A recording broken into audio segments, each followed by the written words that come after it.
Новинарството е една од најавангардните професии во едно општество и новинарите секогаш се трудат да ги поместат границите на човековите права и да се изборат за слободите на луѓето и секако тие се неголеми критичари и регулатори на сите институции и целиот државен систем во едно граѓанско општество, меѓутоа представуваат и мост помеѓу институциите и граѓаните, односно јавноста, затоа што имаат обврска да пренесуваат пораки во име на јавноста до државните институции и исто така од државните институции да известуваат она што се смета за јавен интерес. На кој начин новинарите треба да постапуваат при вршење на новинарските задачи и новинарските дејства, говорам со новинарката Филијана Кока во оваа емисија Мој збор, која што ќе можете да ја проследите во продолжение.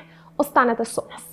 Имам исклучителна чест и задоволство да го водам овој разговор. Мислам дека тема новинарството како тема во мојата емисија не се провлекувало до сега или сум имала некоја емисија која што се занимава со ние социјални аспекти, колку е важно да се подобри социјалната положба на новинарот или барем да му се загарантира некоја поголема слобода кога ја обавува својата работа. Меѓутоа сега зборуваме конкретно за пристапот кон професионалното новинарство и покрај тоа што постои некое уверување помеѓу новинарите дека новинарството како слободна професија не треба да се ограничува со некои дополнителни епитети и атрибути и дека новинарите не треба меѓу себе да се делат на вакви и онакви, меѓутоа сепак мора да зборуваме за стандардите на професијата и мора до некаде да исцртаме што е тоа новинарството и до каде се неговите граници, а каде почнува импровизацијата или злоупотребата на новинарските алатки.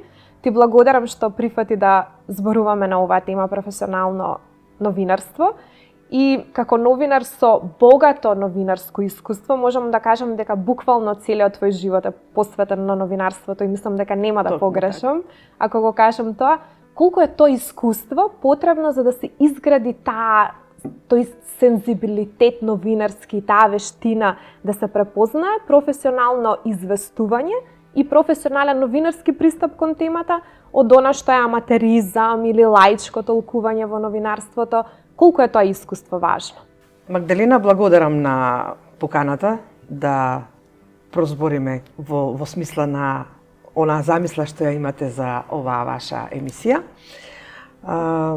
Многу е битно да се знае што е професионално новинарство. И јас ќе почнам овдека со еден цитат од нашиот колега и писател британски, Џорџ Орвел, кој вели дека новинарството е се она што некој не сака да го објави. Се друго е само односи со јавност. Значи, во овој негов цитат се гледа целата суштина, би рекла, на тоа што значи да се биде новинар. Новинарството, за професионалното новинарство мора прво да се има нерв.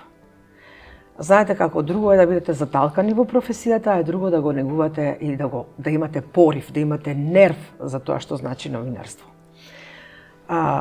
Пред се, кога излегуваме на терен или известуваме или правиме извештаи, новинарот мора да секогаш да го има пред себе етичкиот кодекс.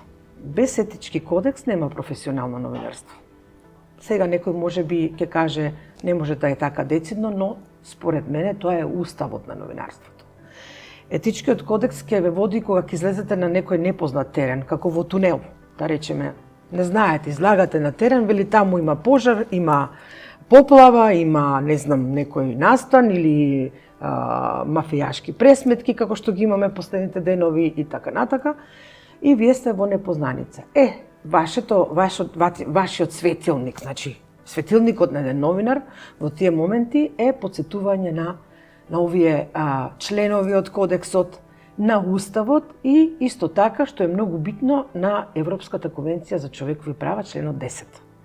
Зошто велам членот 10? Затоа што тој децидно се однесува на слободата на примање и спраќање на информациите, и пред се на трипартитниот тест. Што значи тоа? Дека вие кога како професионалец треба да пласирате веста, информацијата пред се треба да е од јавен интерес. Доколку вие талкате во некоја информација, во магла на информации, или сега најголемиот предизвик за новинарството е во ова време, кога има нови медиуми, социјални мрежи, па дури вештачка интелигенција, да се најголемиот предизвик е да препознаете информацијата.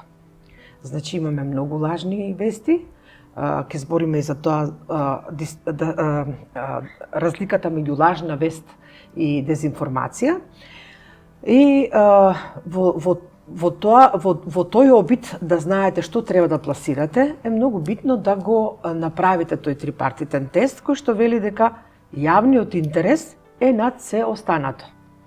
Значи, може да се случи да е некоја информација сензибилна, но доколку таа отвара дебата, доколку таа е во смисла на јавниот интерес, а што значи јавен интерес? Не секогаш јавниот интерес е интересот за она што е заинтересирана јавноста. Значи, не може да биде јавен интерес како се облекува еден градоначалник, туку јавен интерес е како ги троши јавните пари градоначалникот во општината каде што е градоначалник. Сега, секогаш треба да се вратите и на основата, на фундаментот на новинарството. Значи, нема новинарство без да имате најмалку два извори, на кои што ќе се повикате, и доколку не се водите од оние од златното правило на 5 прашања, дека кој, што, каде, како и зошто. Сега некој може ќе каже ова е злитено, но тоа е сршта на новинарството. И преку тоа не може да се направи ниту сторија, ниту извештај, ниту затоа што тоа веќе не е професионализам. Задачата на емисијата на новинарството, на професионалното новинарство е да биде општествено одговорен новинарот. Што значи тоа? Дека секогаш кога ще работи за општествено добро, тој треба да биде на браникот на општественото добро на сметка на се останато. Мислам дека на некој начин успеав барем оние битните работи по кои што се препознава професионалното новинарство од она што значи аматеризам. Видете сега, имаме социјални медиуми во кои што секој човек прави вест. Ке постира каде е и тоа е некој вид на информација, но не е информација која е од јавен интерес, не е информација која што е за пошироката јавност и нешто што креира јавно мислење. Спомнавме дека етиката и етичките начела се нешто што треба да биде примат кога се говори за професионално бавење со новинарството и професионално обавување на новинарските задачи. Како професионалец и како новинар, доколку направиме еден мисловен експеримент, имаме хипотетичка ситуација, каде што доаѓаш до одредена информација, доаѓаш до одредена вест, која што содржи во себе во голем процент јавен интерес и е од јавен интерес, меѓутоа од друга страна може би станува збор за информација која што е од доверлив карактер или информација која што може би открива приватност на некој носител на јавна функција или како и да е, и тука постои некоја спрега помеѓу етиката и самата информација.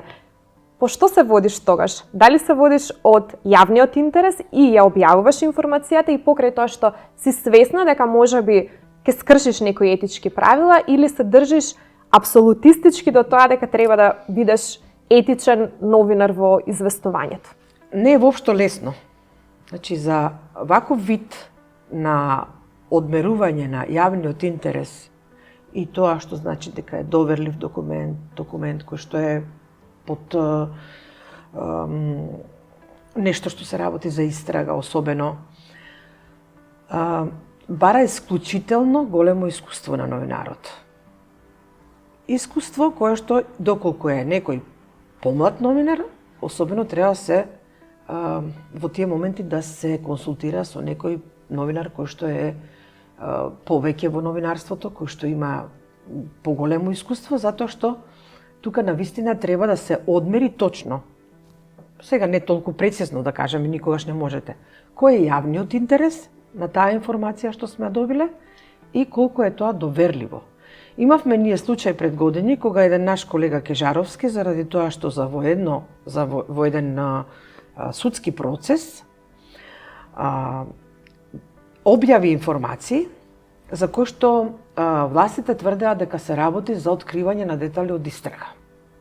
Но, деталите од истрагата не се однесуваа на самата истрага, туку на една појава, коруптивна, во самите редови помеѓу обвинители, суди, една цела група на луѓе вмешани кои што работат на предметот. И тоа нешто покажува дека се работи за девијантна појава која што е од особен јавен интерес.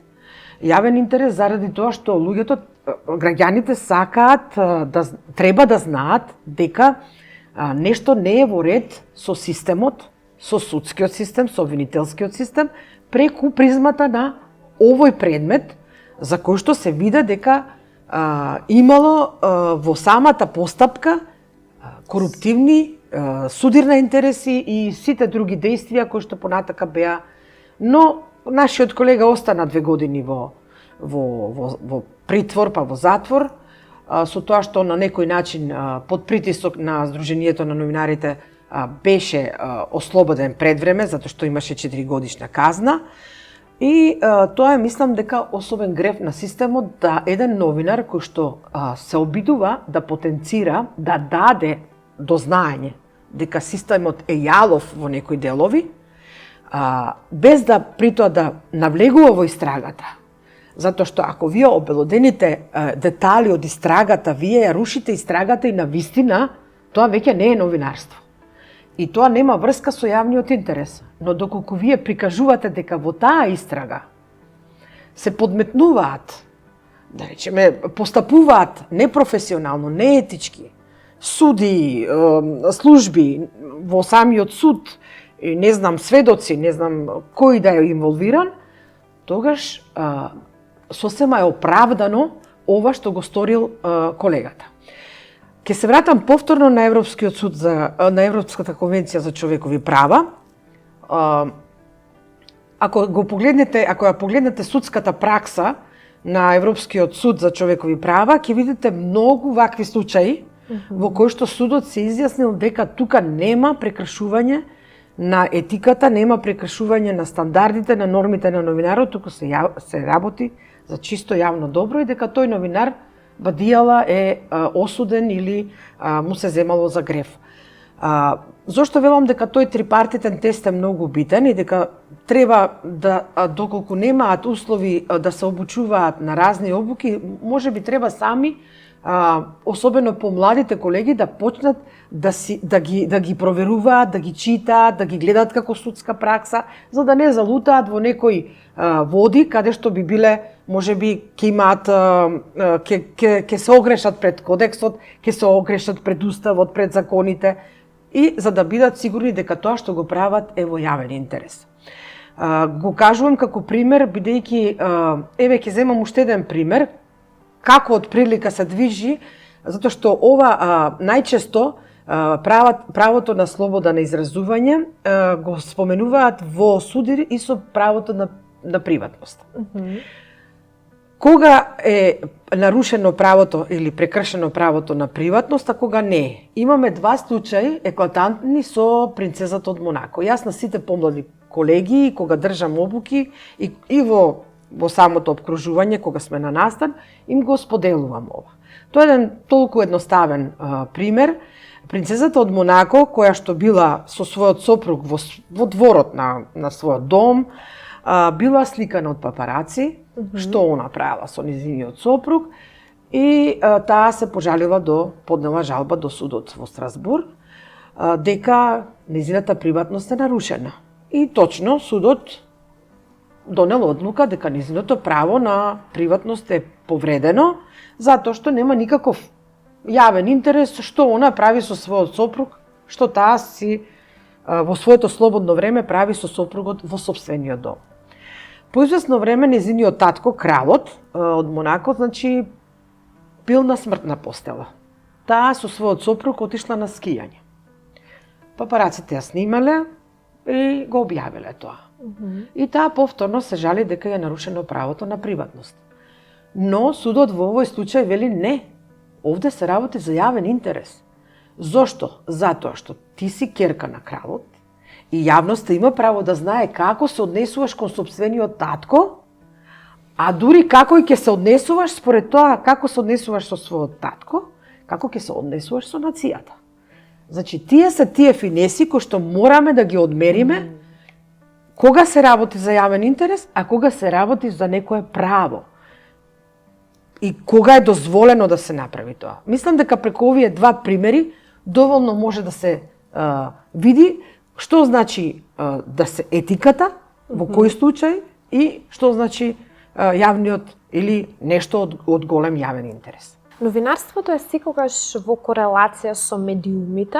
Медиумите се сферата кој што ги пренесува и подражава новинарските содржини и медиумите постојат впрочем за да можат новинарите преку користејќи гласилата да се обратат на јавноста и нели да посредуваат во информациите помеѓу граѓанските институции и граѓаните. Меѓутоа, се повеќе се зборува во јавниот дискурс дека медиумите се многу сменети. Ако на пиедестал беше едно време телевизијата како главен извор на информации, сега мислам дека социјалните мрежи, електронските и дигиталните медиуми земаат голем замав и се повеќе луѓето, читателите, граѓаните се информираат или го избираат како прво средство за информирање токму електронскиот или дигиталниот медиум, или како што рече и ти претходно во твоите одговори, на социјалните мрежи многу често сите знаеме да глумиме некој што креира вести. Дури има и сега нова професија дигитален креатор, значи некој кој што креира вести на дигитална платформа и ги пласира тие како нешто што е содржина наменета за јавноста.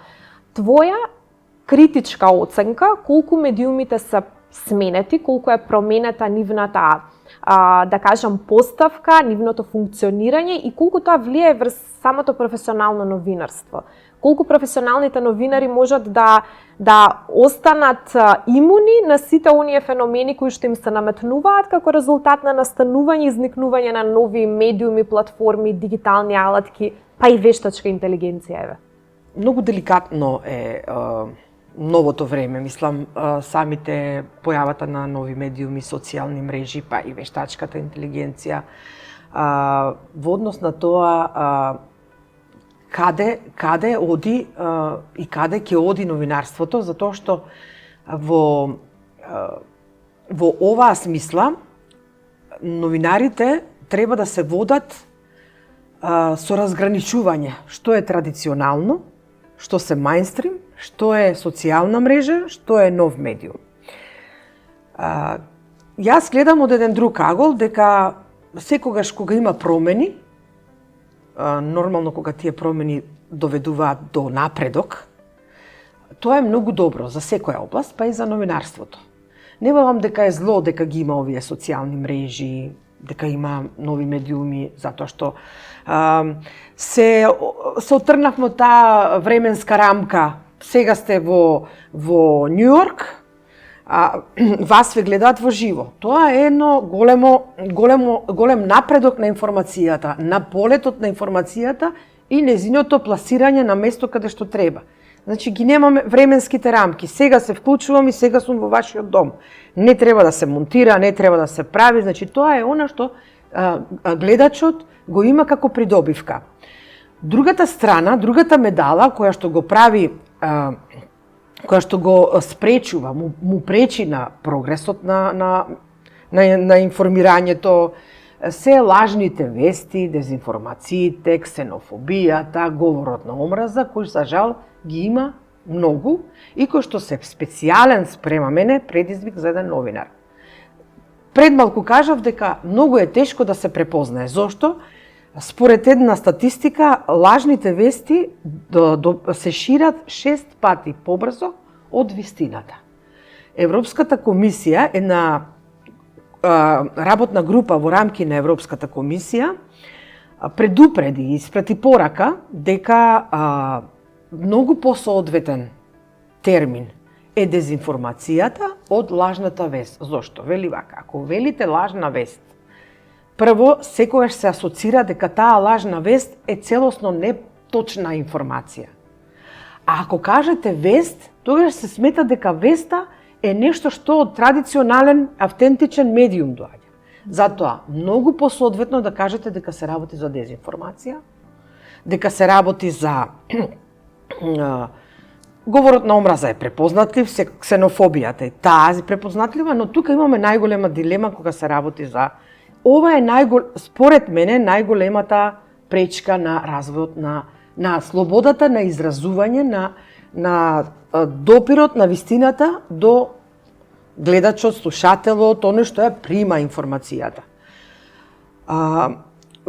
Ние имаме и друг аспект на промени во медиумите. Мејнстрим медиумите треба да се разбудат, ова да им биде алармот дека тие како традиционални медиуми треба да се наметнат и понатака во известувањето, зашто таму ги имаме и луѓето, знаеме кој е новинар, кој е уредник, кој е куќата, кој го дистрибуира и таму можеме да се повикаме на етиката. Таму можеме да ги разграничиме што е етично, што е точно, што е вистинито и неретко заради тоа велиме дека советите за етика во последно време се најголемата придобивка во однос на тоа да може да се саморегулираат. Затоа што регулацијата не е регулацијата е дел на државните власти во еден друг ресор каде што треба да ги поставуваат регулационите механизми. Само регулацијата е таа која ја дава слободата на информацијата, но прочистена, инфилтрирана, не во магла на непознаници, не во магла со дезинформации, со лажни вести, да ги кажам повторно лажни вести, зашто така по-актуелно. Ние кога стартавме транзицијата во Македонија, зборувам сега за кај нас, не општо, направи некои дополнителни проблеми во однос на слободата на информирање. Ние како држава стартавме со многу добри медиумски содржини, дури и по етика. Значи првите неколку години после самостојањето ние можеше да се сретне да имаме една емисија без наслов со повод, во која што толку слободно се зборуваше со политичари, за проблемите, за она што значи интерес, јавен интерес. Но понатаму, поради тоа што се намножија, и тоа е убаво, што се намножија приватни медиуми, во кои што собствениците беа во спрега со политички партии, со дел од властите, со бизнис мокници и тие влијанија се измешаа во самите уредувачки политики, се случи едно уназадување на тој прогрес почетен што беше.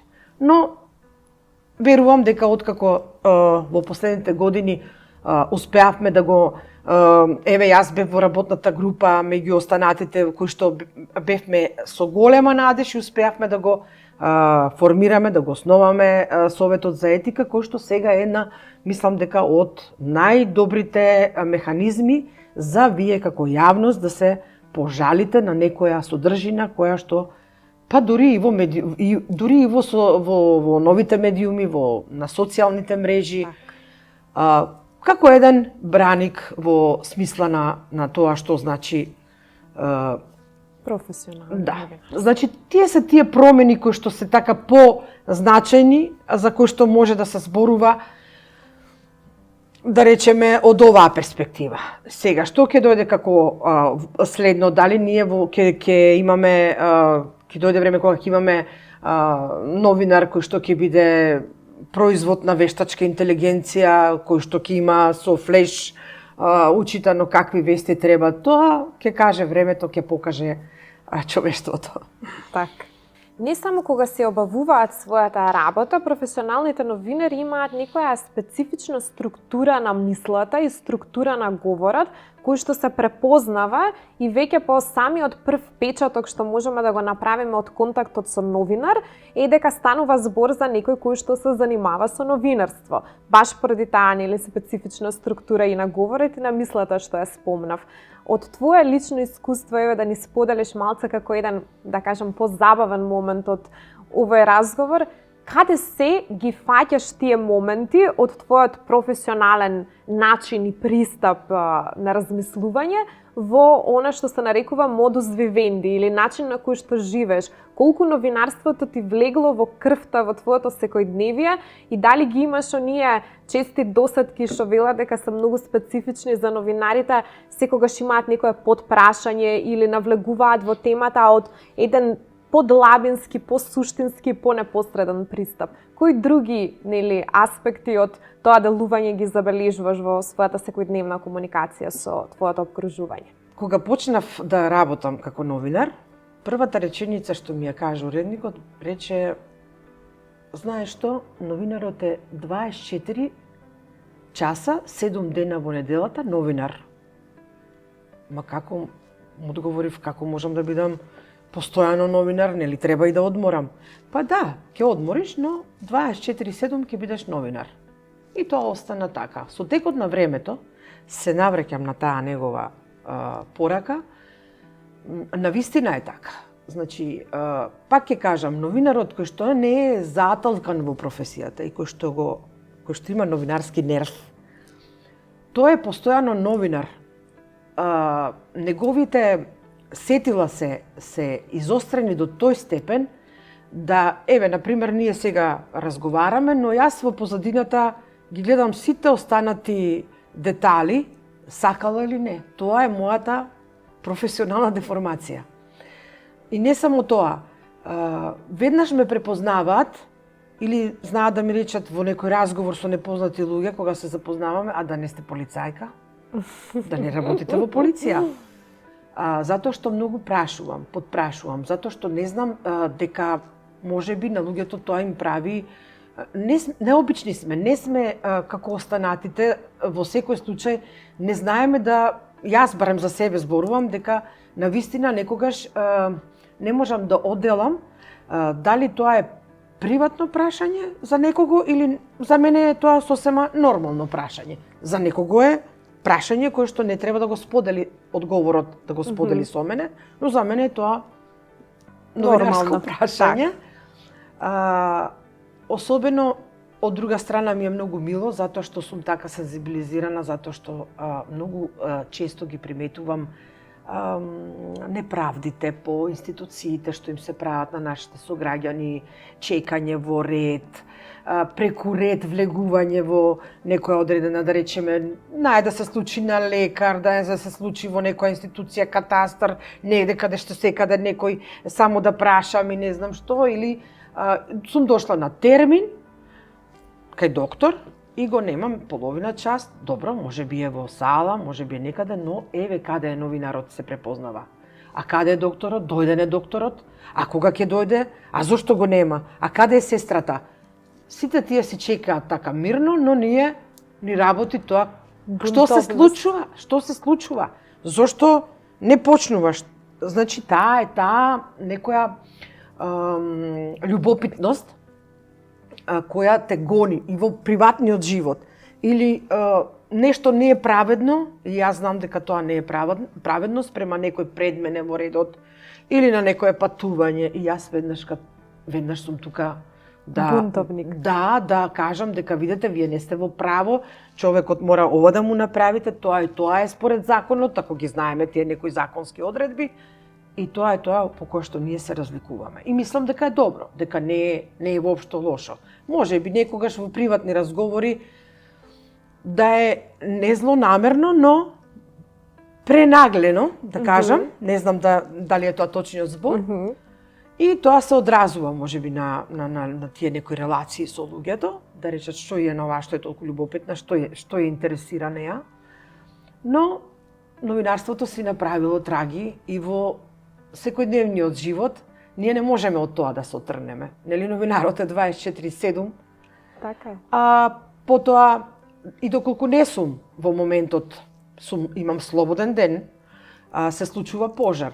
Се случува, јас прашувам во редакцијата дали има дојава за тоа, дали знаат за тоа, дали слушнале дека се случило ова. Секогаш кога можам да го направам тоа и кога знам дека можеби не го знаат, не допрело до нив, па да испратат некоја екипа за да го покрие тоа, да се види што е тоа.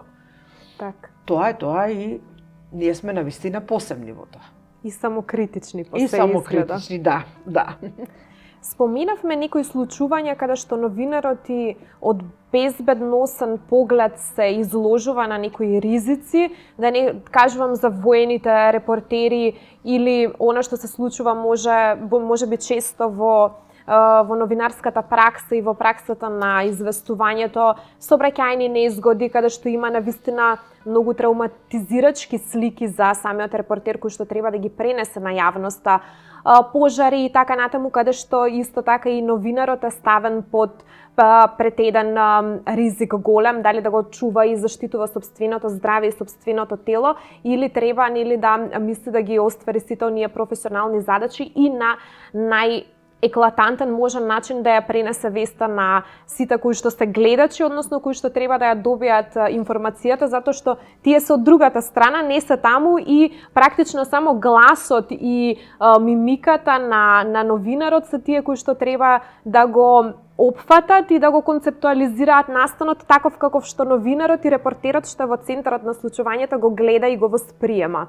Колку е тешко да се постигне тој професионален баланс кога се такви ситуации во прашање и како го наоѓаш тој еквилибриум помеѓу тоа да го пренесеш нештото од настанот на најдобар можен начин, а од друга страна и да се грижиш да се заштитиш себе и едноставно да филтрираш што е тоа што треба да го пренесеш, што треба да го зачуваш како дел од твојата интимна слика на тоа што си го посведочила, ако е некој навистина травматизирачки настан и некоја слика која што навистина не сакаш да ја споделиш како таква со другите. Ниту е лесно, ниту е едноставно да се пренесе, да се постигне таа рамнотежа меѓу тоа што треба да се пренесе и тоа што го гледате. Не малку пати, тоа се многубројни случаи на кои што јас во моите 3 и повеќе декади сум била на терен, сум била сведок на тоа случување и сум требала да го пренесам. Вие сте ушите, очите и на гледачот дома, на слушателот. Вие треба да ја пренесете. Вие сте ушите и очите на јавноста. Вие треба да ја пренесете таа слика од случката, да биде вистинита, да биде реална, но да ги поштедите. И жртвите, ако се работи за жртви, сообраќајки, па сме имале протести, па сме имале конфликти, па пресметки убиени. Сега пред некое време беше она кога пред универзална сала, па имало и други случаи. Па еве ги гледаме сега и последниве случувања со бомба, па претходно беше во Истгейт, па на шиша бар, мислам, тоа се тие некои работи со кои што ние живееме, за кои што ние известуваме.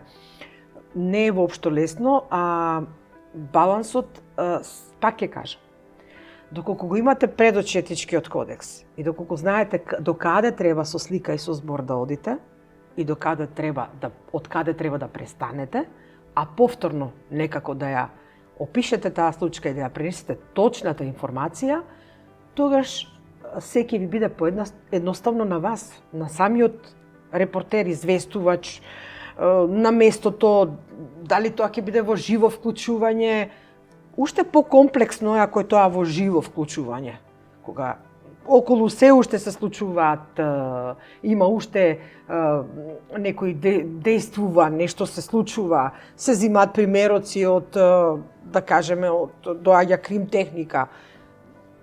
И тогаш веројатно е поголема комплексноста на самиот и внатрешен што треба да го постигнете внатрешниот баланс за да известите. И она што вие како човек, пред све ние сме луѓе, емоциите се тука, но ние мораме да направиме, јас го велам тоа по мое, времено исклучување на организмот. Времено исклучување додека јас да ја пренесам таа информација и секогаш во рамките на етичкиот кодекс.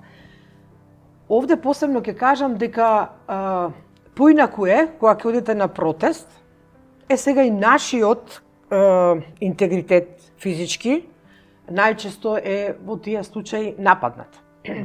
Имаме и такви ситуации, за жал.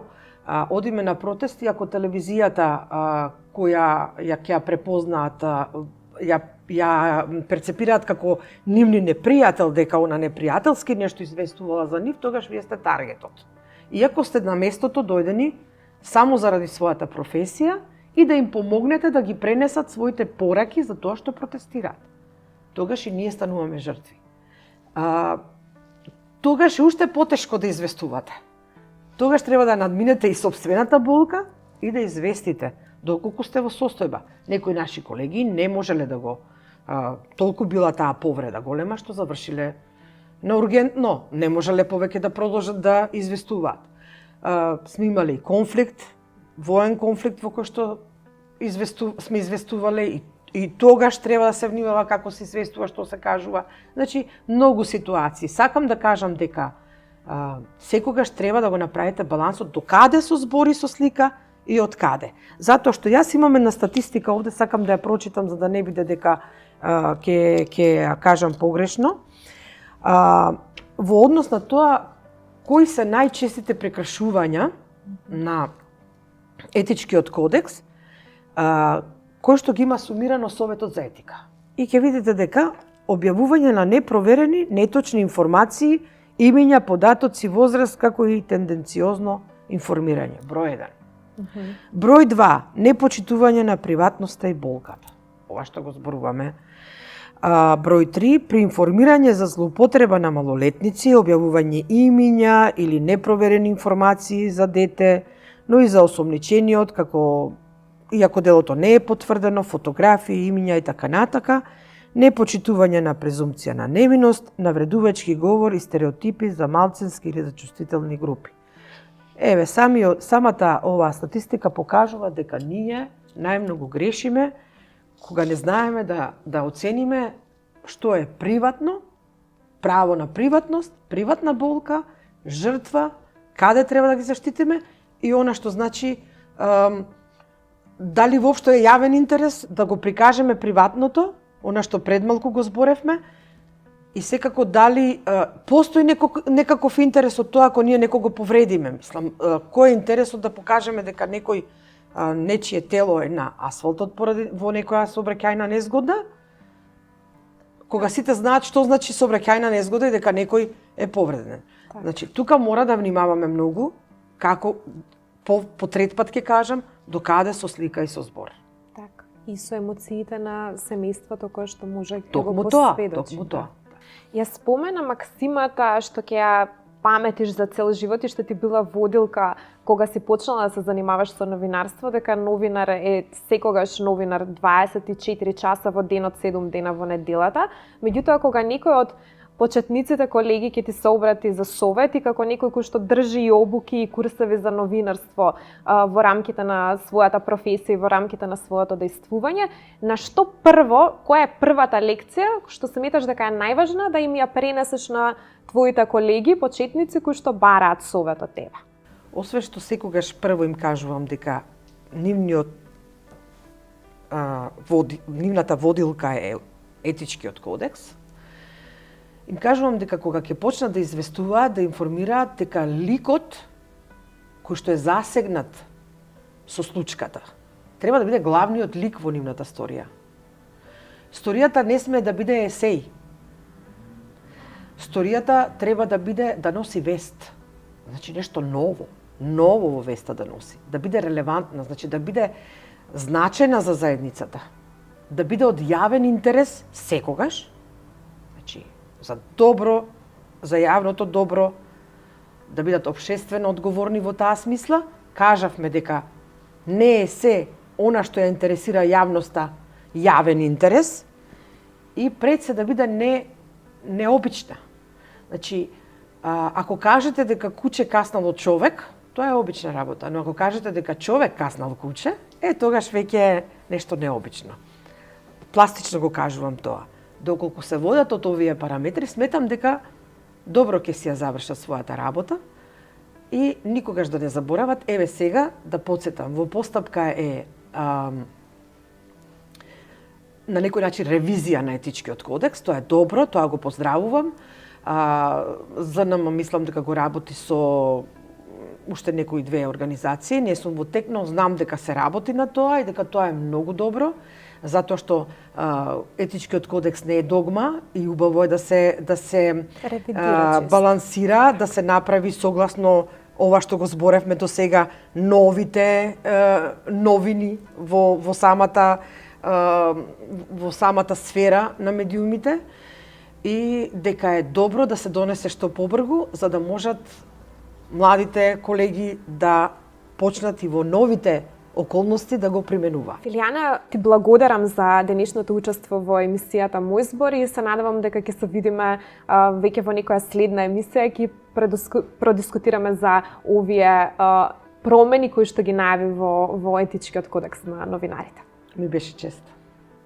Новинарите имаат обврска да го задржат достоинството на новинарската професија на тој начин што ќе се саморегулираат, односно ќе упатуваат критики на сметка на кршење на професионалните стандарди во обавување на новинарската работа, меѓутоа и имаат обврска да се само надоградуваат во поглед на градење на нови капацитети и следење на трендови кои што се однесуваат на обавување на новинарската работа и се она што ги зафаќа денеска медиумите во дигиталната ера и со новите алатки кои што ги нуди дигиталниот свет. Вие го проследивте мојот денешен разговор со новинарката Филијана Кока, а јас ви закажувам наредна средба веќе следната недела. До тогаш ви посакувам убав викенд.